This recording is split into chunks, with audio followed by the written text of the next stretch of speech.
Lieutenant Eric Parker Bryce was killed in action while serving in the U.S. Navy on June 4, 1968. His remains have never been recovered.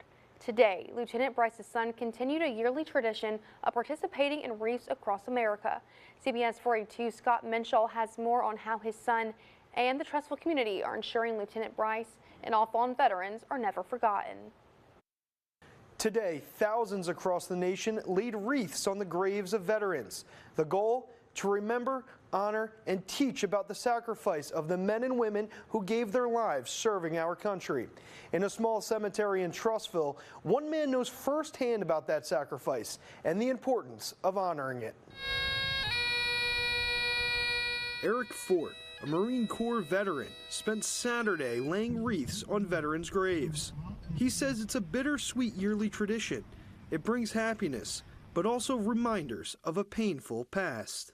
So my dad was a U.S. Navy pilot. On June 4th of 1968, his aircraft got hit with enemy ground fire and crashed into the Gulf of Tonkin. Fort was born a month after his father was listed as missing in action, a status that hasn't changed in 56 years. We still don't have closure, with my dad still missing. The wreaths are a part of Wreaths Across America, a nationwide effort to remember, honor, and teach about the sacrifice of American service members. They say you die twice. Once is when you die, and then when your memory's forgotten. When we present the wreath, we call out their name and thank them for their service. Fort laid a wreath in honor of all those who are missing in action, including the father he never met. And so it's just a great way to honor and remember, but also continue the legacy and to let everyone know that, who my dad was and the sacrifice he made for others.